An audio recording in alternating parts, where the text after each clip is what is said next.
broadcast of 2001, Bill Cooper gets on the air and outs Alex Jones for the liar that he is. That's all. So that's the beginning of this video. Bill Cooper was disinfo and a liar by Nobody 509. And it's bullshit.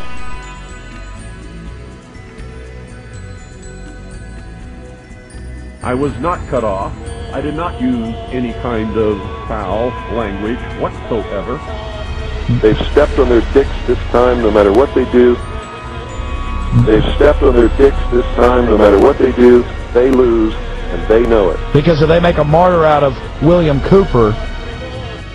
You know, so what? Bill Cooper just said the truth. And then it goes on to show some clips of Bill Cooper supposedly leaving drunken messages on people's answering machines.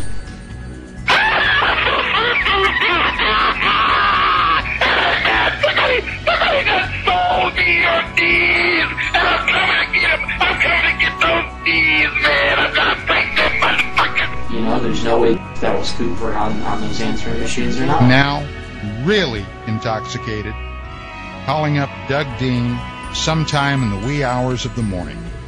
You dumb son of a bitch. If you don't straighten things out, you're the dumbest son of a bitch that ever lived.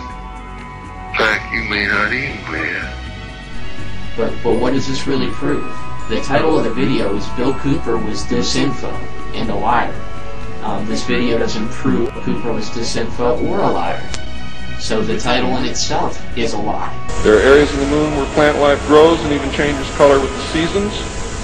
And this seasonal effect is because the moon does not, as claimed, always present the exact same side to the Earth or the Sun.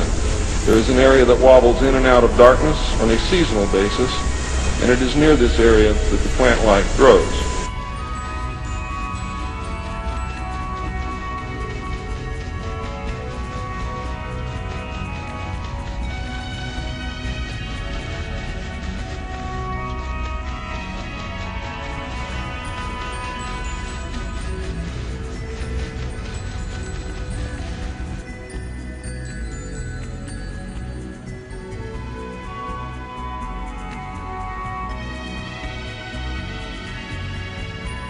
And I don't know, I think that after a brief time talking to Cooper, he got up and started screaming and throwing shit around, and he was a lunatic in no time at all.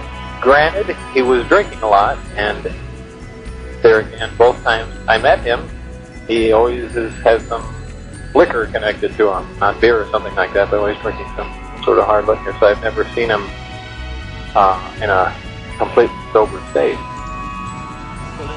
He had this stuff. I said, okay, great. This is extremely high top, above top secret stuff.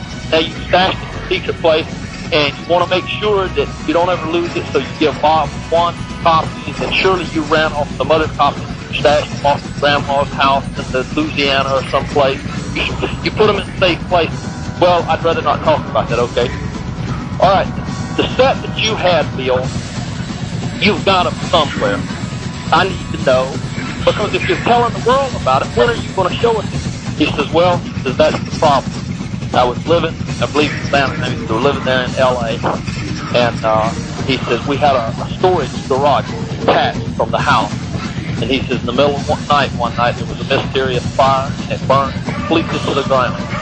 I said, great, no problem. So the documents were destroyed. I said, now, Bill, I said, this is great. As a reporter, just simply give the address. I'll check with the fire chief.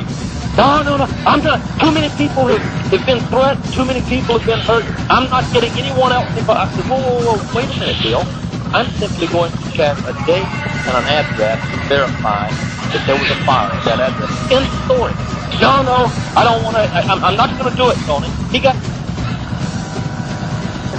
Yeah, so the couple times that I've met him, that he writes well, he comes across well, and he's very believable, and that's really unfortunate, because I hate to call someone a psychopath, but he's really crazy. I mean, I'm wondering why Mr. Cooper doesn't name the people who support him.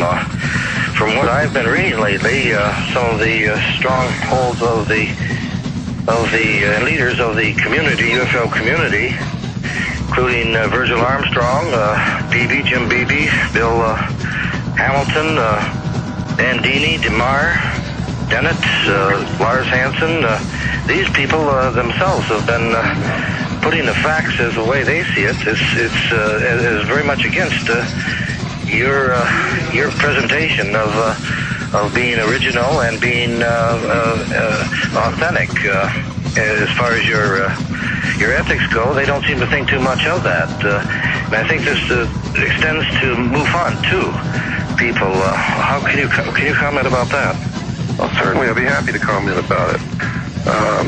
The people that you're naming, for instance, Virgil Armstrong has been affiliated with the CIA most of his life. He was an intelligence officer in the service. Weren't you in the intelligence in the service? I was. That's right. Oh, Julius, what? I could feel that way, too. I'll bet you will someday.